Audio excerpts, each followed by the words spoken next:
super excited because this person has become a big friend of mine, and I'm a huge fan of hers. She's based in Melbourne, Australia. Shelly's a dating and relationship coach. She's a hypnotist and a mentor.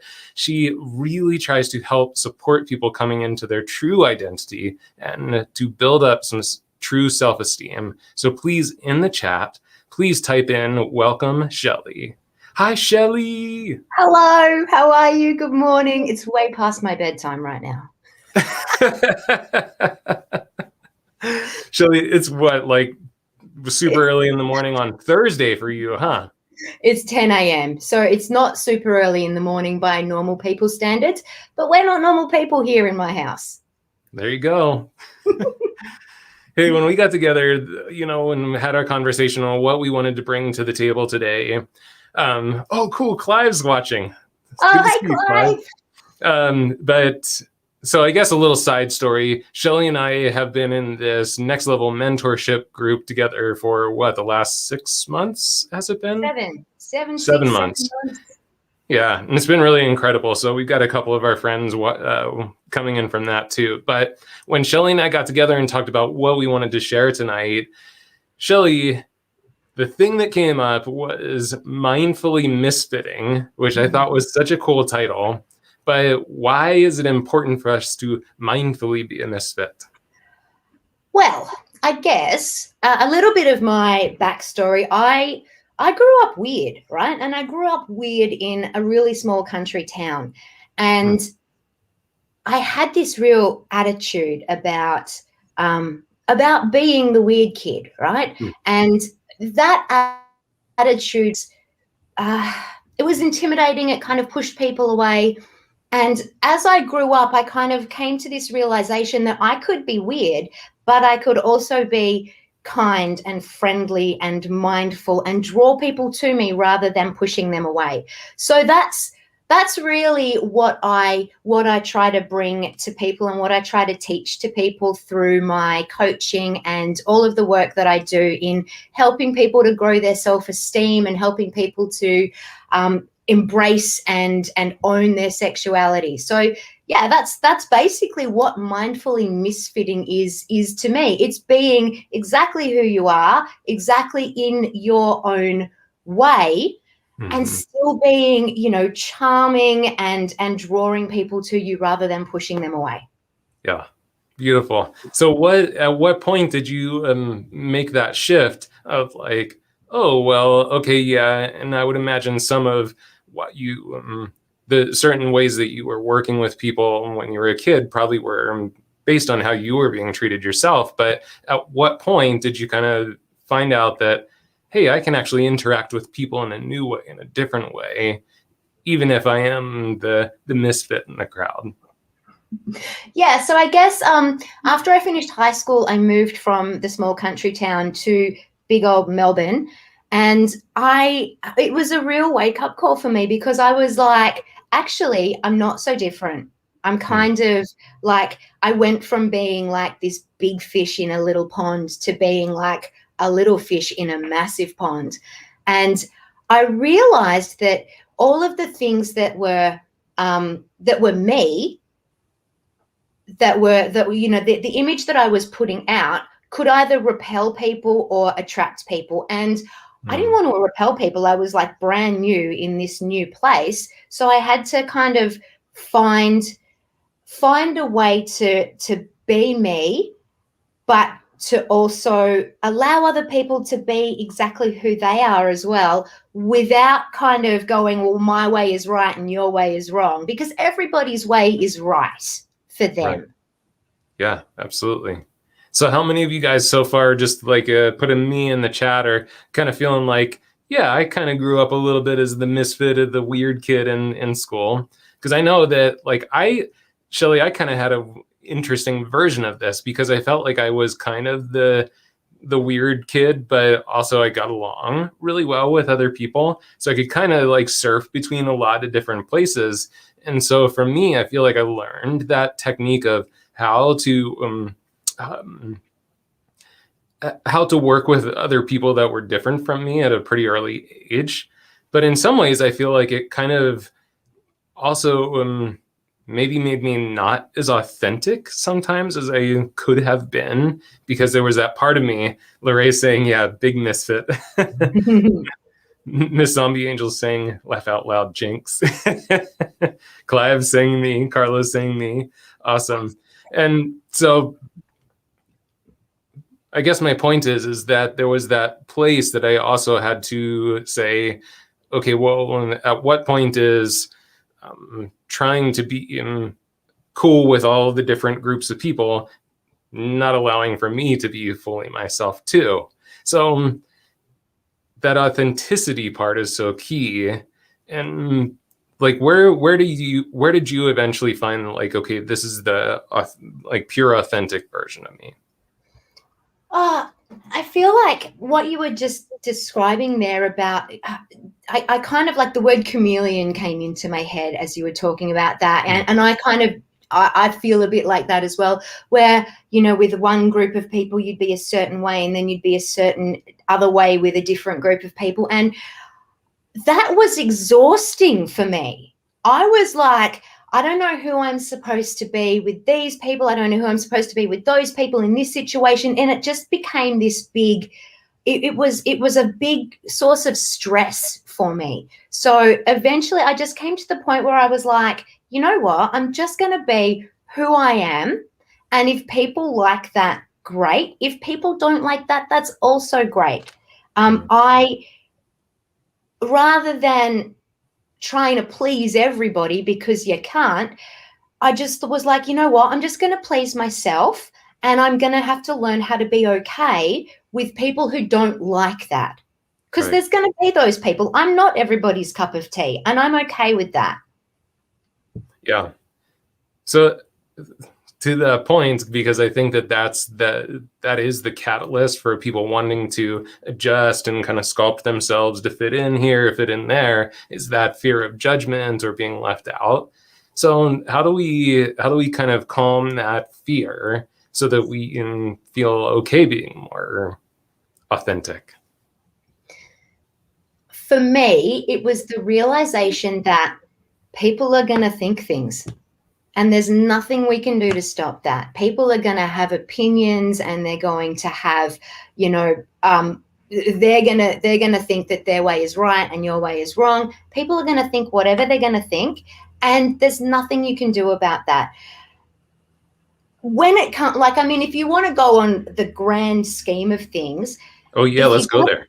If you're going to worry about what everybody else thinks, you are literally putting like 8 billion opinions of you ahead of your opinion of you. And you're the only person who spends 24/7 with you. So you know you better than all of those 8 billion people put together. So really, I mean, who are they to decide what you are and who you are and how you get to be? You know, there comes a point in time, for most of us, I think, where we've just got to stand up and go, screw you guys, this is who I am. If you don't like it, don't look at it. Yeah, that makes me super uncomfortable. I know, right? That's good. I'm such the like, you're uncomfortable, that's a good thing, man. That means that you've got like to the edge of that comfort zone, and you're about to explore something a little bit. Right. And I'm such like, I think I just have this program that I'm like the nice guy, you know, that I don't like, everyone needs to like me and everyone needs to be, you know, cool. So let's say you're working with a coaching client that's trying to open that space up and like feeling that discomfort of, but I do care about what people think about me. Like, how do you work with your coaching clients with that? There's a fine line between caring what other people think about you and caring too much about what other people think about you. So, I mean, obviously we care what people think about us. That's why we do our hair and we put our eyeliner on and we choose the jewelry that we choose and the sexy beanie that we're wearing. That's why we do those things, because we do care about the image that we portray to a certain extent. And that's okay.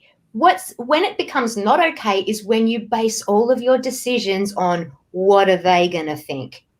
because you never know what they're going to think, right? And here's the real kicker, right?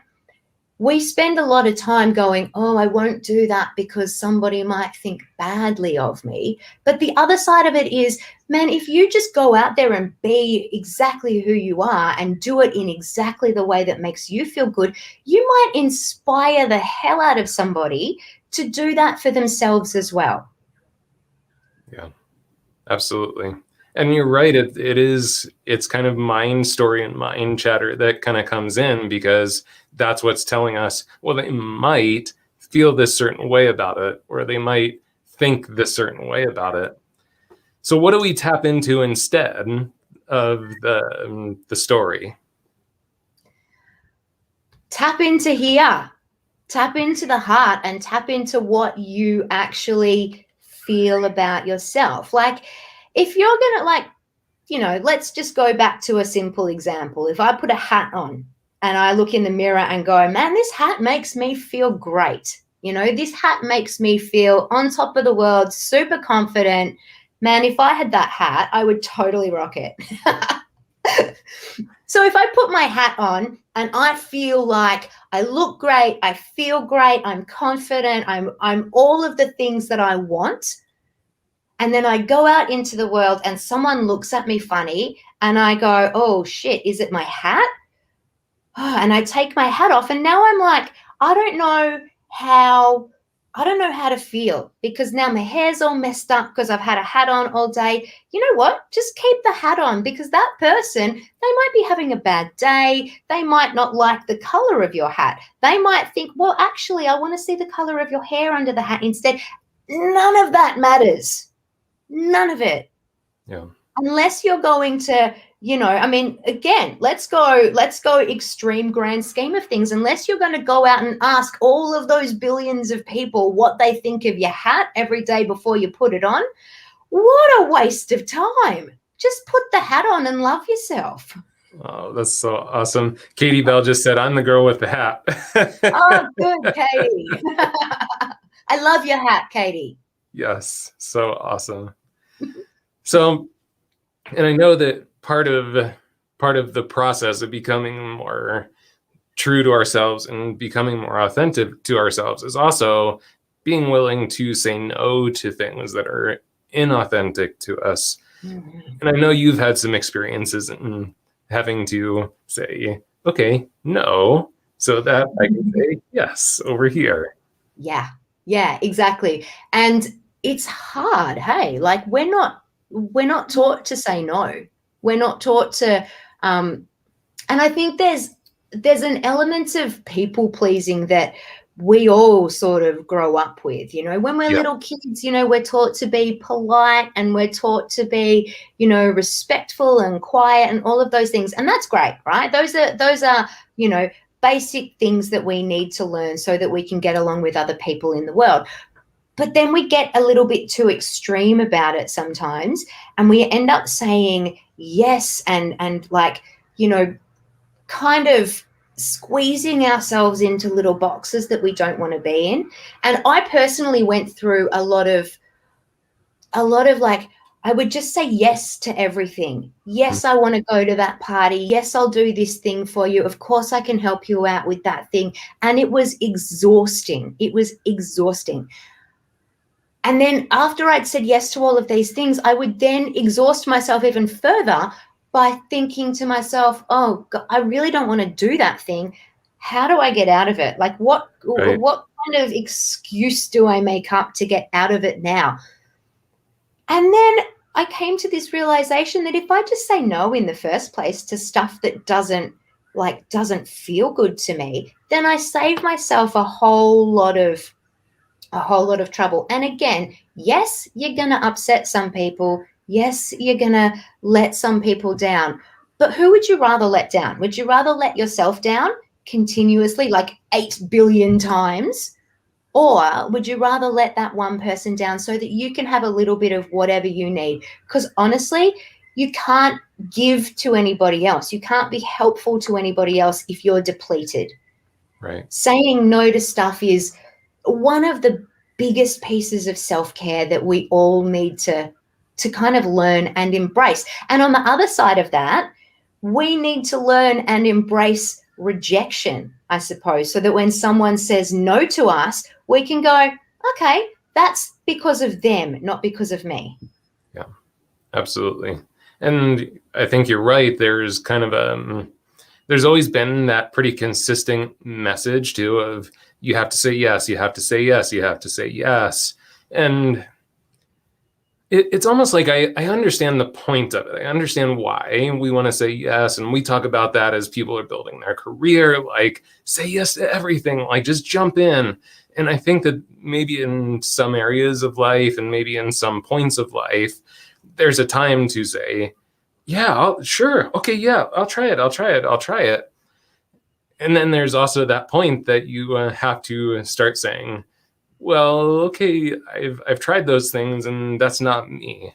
And so it's almost like I feel like you do have to dip your foot into a lot of those different ponds at first. It's the turning off of that hose that I think is really the challenging part. It's like you start going, and then the expectation is, oh, we'll go to Shelly. Shelly always says yes to everything. Oh, let's invite Shelly. Shelly comes to every party. So how do we start to turn off the hose and say, oh, well, I know that was me, but this is now my boundaries? Yeah, that's a really great question. I think that when my friend Jessie is here. Hi, Jessie. Thanks for joining us. Hey, Jessie. Welcome. So I think that what we want to do when we want to change a habit, any habit, or build a new habit, is we want to start with like the tiniest little change that we can. So maybe instead of saying yes, yes, yes, maybe we start to say maybe. Maybe we start to say, I got a lot of things on that day. I'll see if I can make it. So you're lowering other people's expectations of you, and at the same time you're giving yourself a get out of jail free card, I suppose. Yeah. No? Not so hard now. People are not relying on you, and they're also not going to be surprised. Like if you don't show up, or if you don't say yes, or if you turn around at the last minute and go, you know what, I really can't today, then everyone's kind of happy. And you've like, it's a baby steps kind of process. And it comes back to like that whole idea of mindfully misfitting, mindfully doing things. You know, if you can stop and think and feel before you act, then that gives you even just like a 30-second pause to gather yourself and then give your response. And give a response, like, I know it sounds really flaky, but if you're wanting to change your habit, then make it as easy on yourself as you possibly can. Do the tiniest little thing that you can at first, and then you build up. Yeah.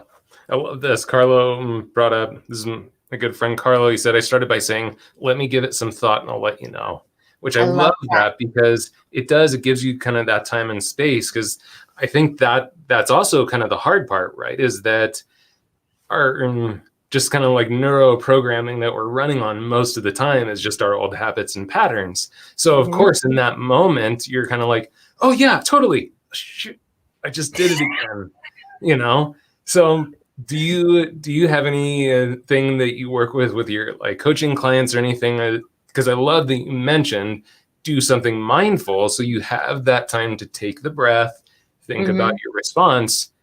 So how do we, I guess, how do we remind ourselves in that moment, or how do we catch ourselves in that moment so that we can take that 30 seconds, or we can say, let me give this some thought and give ourselves some space?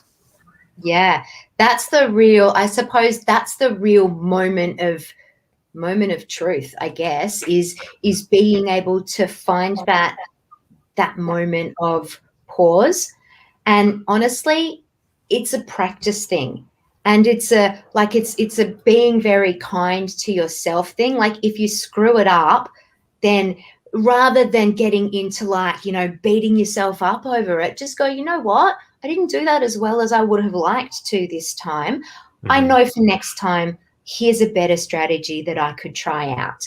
And then when you do get it right, when you do, do your new habit, celebrate, like really congratulate yourself, give yourself a massive high five, or, stand up and do a victory dance or whatever it is. Because like you mentioned, our patterns in our programming, it happens, right? The way to reprogram all of those things is via repetition and via strong emotion. So if you repeat your good habit over and over and over again and celebrate it, like actually really get into a really heightened, strong emotion when you do the new thing, the good thing, that'll help to kind of reprogram all of that neurology so that eventually it just becomes habitual. Very cool. And this is kind of to this point, and it might even kind of take this another step. I'll have to bring it up in 2 steps, but Momo is saying, if you're not good at saying no, saying maybe often gets talked into being a yes because you're kind of a pushover. So her question is, how can you get better at standing your ground? Which I would think is kind of a confidence aspect. So how do we kind of build that sense of confidence or that self-esteem in a way, and to feel like we can say no, or to feel like we can set those boundaries? Yeah, good question. It becomes a matter then of getting really honest with yourself. What are you saying no to? What are you saying yes to? And sometimes, like I think we've mentioned this already, you have to say no to other people or to other situations sometimes so that you can say yes to yourself. So I guess the beginning of that is becoming really, really clear on what's important to you, on what your boundaries are and what you stand for and what you will not stand for, and then sticking with that. When I'm working with coaching clients around stuff like this, I often get them to write out a personal policy around things like if, for example, they're having problems with saying no to family members who want them to come over and do the things that they want them to do, right? Then getting very clear on what's important to you and then writing it out as a personal policy. I do not do this on Saturdays, for example, right? I cannot help my sister with whatever she needs help with on Saturdays. That way you don't even have to think about it, right? When your sister asks you to do the thing on Saturday, you're just like, no, it's against my personal policy. I can't do that. No, I can't help you on Saturday. No, Sunday, maybe. Not. Saturday, yeah. No. And that's another really good point, Andrew. When you say no to Saturday, maybe you can say yes to Sunday. Maybe the way to soften the no is to say, can't do it on Saturday. How about we do it on Sunday instead? Yeah. Yeah, and that's a good point. It's not necessarily always have to be this yes or no. There's all of those shades of gray in between too, which can be, well, I maybe can't do that, but I could do this. Maybe I can't help you move your entire house on Saturday, but I could do this. So I want to, because I think, we're kind of talking about this from the frame of mind of like saying yes and no to people asking us to maybe help them or do things. What about that situation that is more of a no to them on a more personal level, which is like, no, I'm sorry, like I'm not going to come to your party next weekend because everyone just gets shit can drunk and I don't want to do that anymore. Like, what about when it comes to more, I guess, these like personal relationship boundaries? Ooh, good one. Good one. That's where it can start to get a little bit tricky around that because there's more at stake, right? So we're talking like, your partner or your best friend or something like that, right? Mm-hmm. So again, it's communication. You set up, and obviously it's easier to do this at the beginning of a relationship, but you can do this anytime throughout. And I personally, I recommend to a lot of people who come to me for relationship counseling and coaching to regularly sit down and sort of renegotiate the terms of their relationship. Sit down every 6 months, 12 months, whatever, and have a heart to heart conversation. How's this working out for you? Is there anything that I'm doing that you really love and you wish I would do more of? Is there something that I'm doing that you wish I would not do? What can we do together to grow this relationship? Where are we heading? How are we getting there? And I feel that if you have that kind of conversation frequently, then we have less of that kind of like headbutting. Oh God, I've got to say no to this person now, and there's less of that argumentative. The other person knows what they can ask of you and what they can't ask of you. They know what your personal policies are, and they know how important they are to you. And look, if you're in any kind of relationship with someone who doesn't respect that, as harsh as it sounds, bye. Get them out of your life. You don't need that kind of negativity in your life. Little side note, she just worked really hard to not drop the F-bomb. I did. I did. Shelly enjoys colorful language very much, and the one thing I said that we can't say on here is the F-bomb, and I saw the it was like an explosion waiting to go. Oh, this is why I love you so much. So here's the thing, is that those are such challenging conversations to have. Mm-hmm.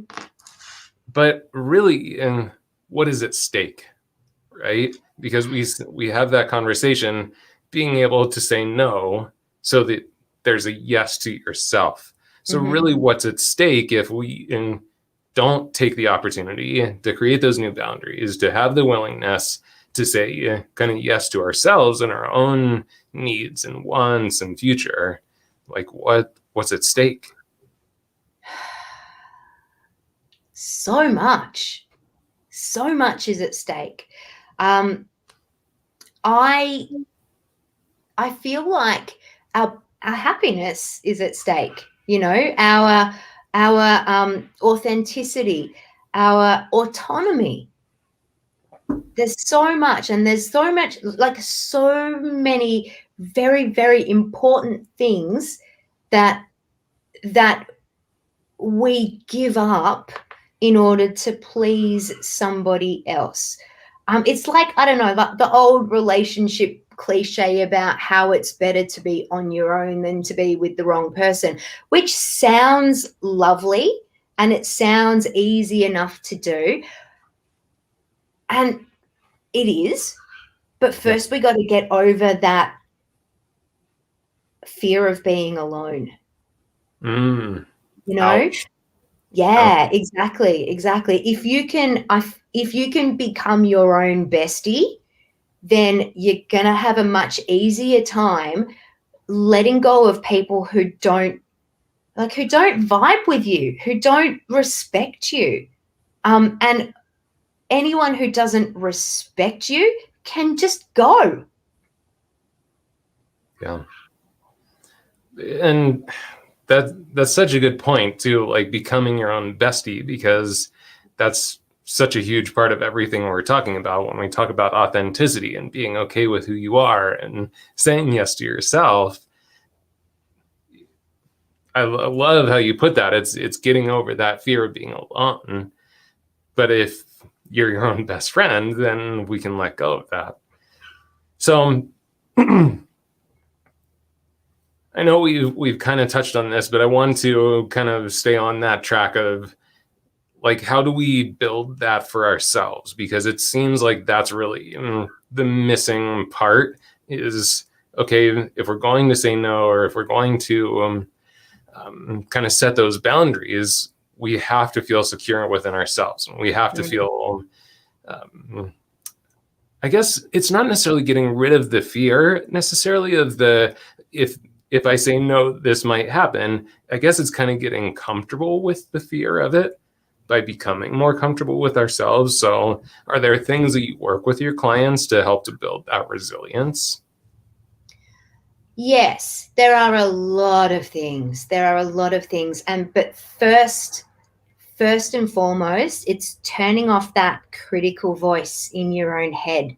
And we all have one to a certain degree. I'm a complete personal development junkie. I've been doing this stuff for like 10, 15 years, like working on myself and working on all of these things. And I still have that critical voice every now and then. And the key is to be able to hear that voice, recognize it, realize that you don't have to believe it, and tell it to shut up,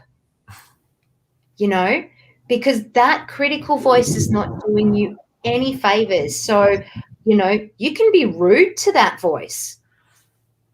Again, I'm trying not to drop the F-bomb. Right. But once you and it comes back to self-awareness, self-talk. Exactly. It comes back to self-awareness. You're going to have a lot of thoughts going around in your head. And here's the thing that a lot of people aren't realizing yet. You can choose which thoughts to have. You can choose which thoughts to believe, and you can change them. Once you realize, oh, hang on, I'm having a piece of self-talk now that's making me feel bad about myself. What would be a better thing to think right now? How can I show myself a little bit of kindness right now? If you mess something up, rather than going, ugh, I messed up, going, actually, that didn't go as well as it could have. What happened? How can I do it better next time? Yeah. When you start to be really kind and actually treating yourself the way you would treat your bestie, there you go. Then you start to realize, you know what? Not that I don't need anybody else, but I don't need anybody's validation because I can validate myself. Yeah. And I've run into people in my life too that I think that they've done that work. And, just to be frank, sometimes they can come off as a little like, ooh, whoa, because it's almost like, yeah, I don't really have any need to cater to your to your concerns and worries because I'm so confident and comfortable in my own skin. So, and it's interesting because my interpretation of it being kind of like the people pleaser is, oh, well, that wasn't very nice of you. Like, not taking me into my own consideration. But I love that. Like, and, too, the other thing that I really like that you're saying is, because I definitely have, I think, this more sort of gentle and softer approach to things. And for some people, that doesn't work. And so I love what you're saying, which is, you know what? It's okay to just tell the mind to shut up once in a while. Like, that's not what we're doing right now. I'm in control. I'm in command. And recognizing that you are in control of that is huge. Yeah, totally. We are in control of what happens in our experience, in our thoughts, in our feelings. Okay, sure. Things come to us, thoughts come to us, feelings come to us. Having the self-awareness to go, what's that? Where did that come from? Why is that? Is it useful? If it's not useful, how can I turn it around? How can I reframe it so that it can be useful? And how do I stop this from happening again? Yes. Awesome. I want to just bring this up because I've kind of heard this terminology. Moon Rain was asking, have you ever tried dating yourself? Have you Oh, heard of the dating yourself?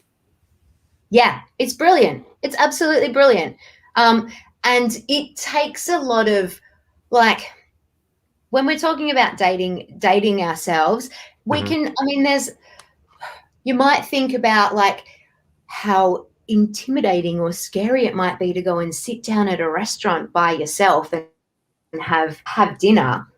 But it doesn't have to be like that, like there's all sorts of different dates. And if you're not comfortable like going to a cafe or a restaurant by yourself, then maybe just take yourself for a walk around the park. That's a date as well.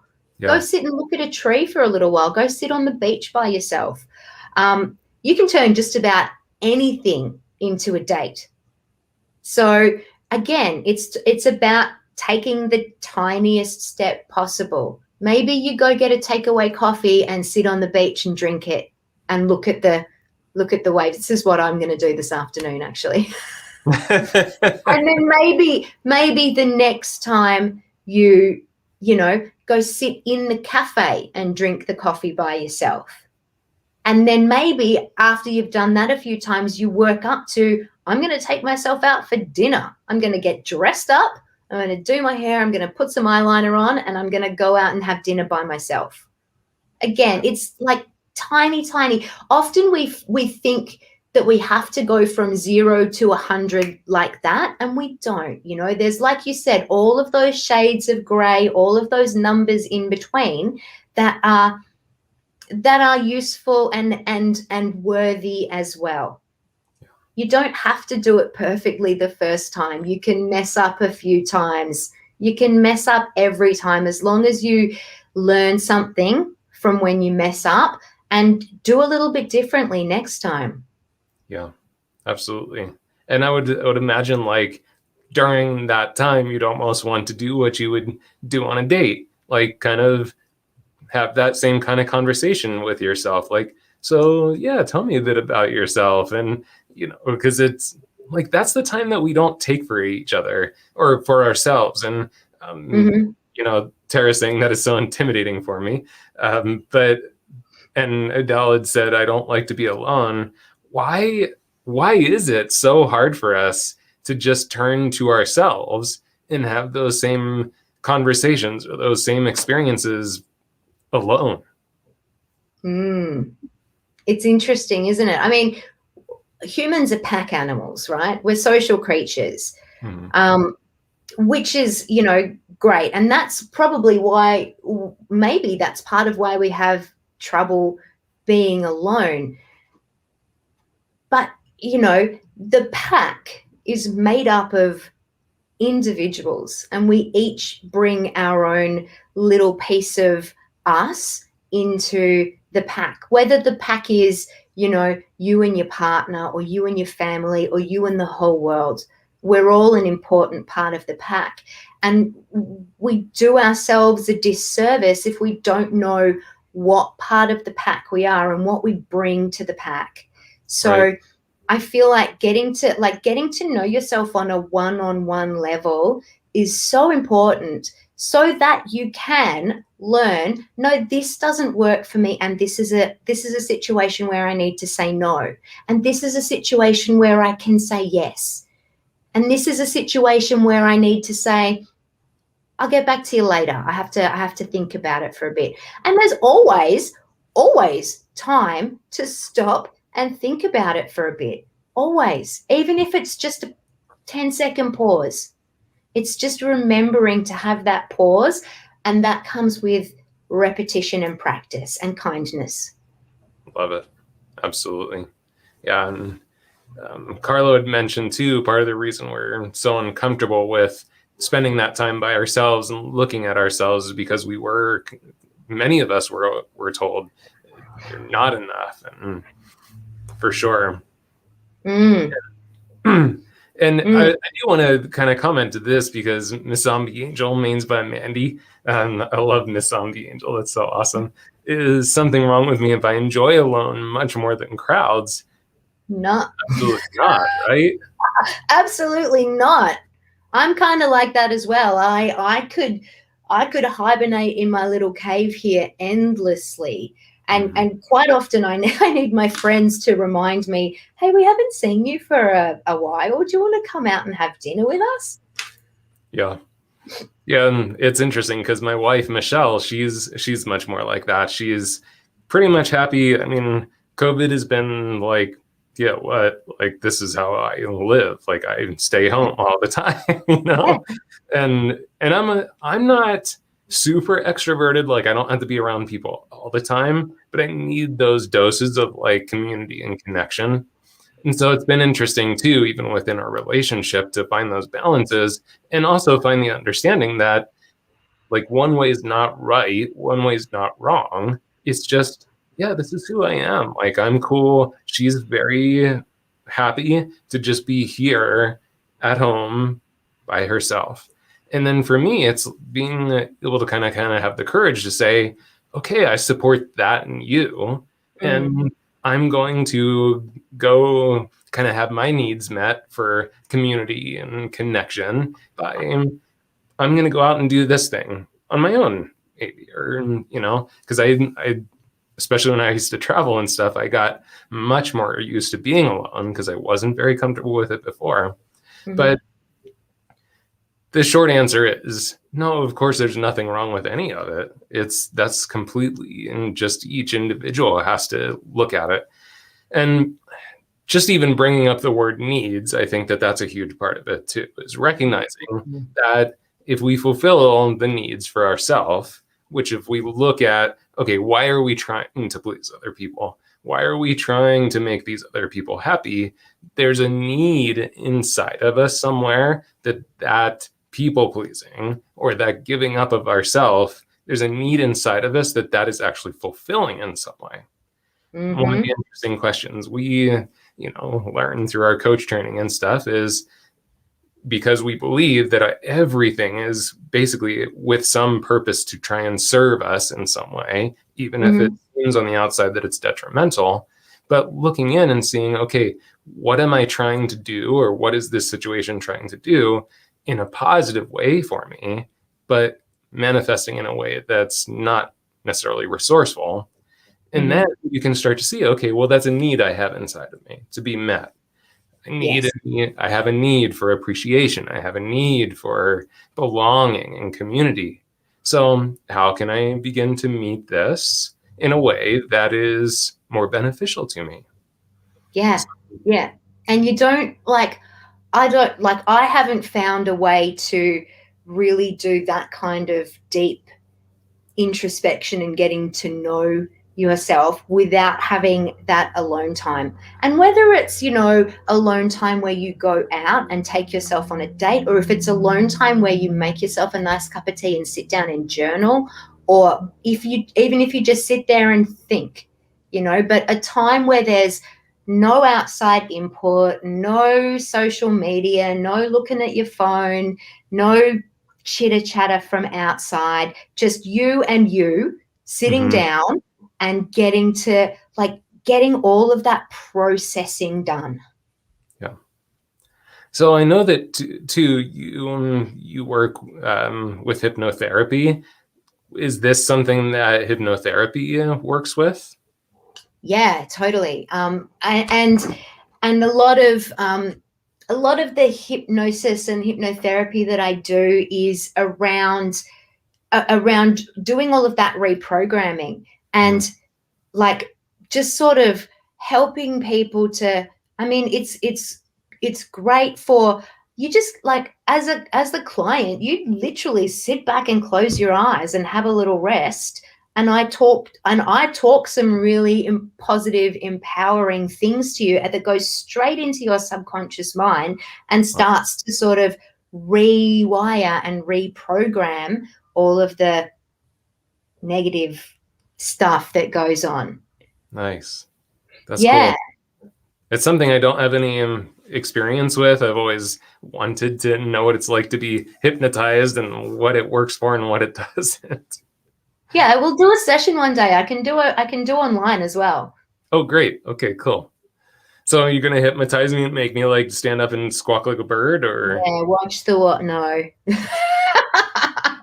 No, I might like, I don't know. I saw this really cool hypnotist on TikTok who makes people forget their names. And I'm like, oh, that sounds fun.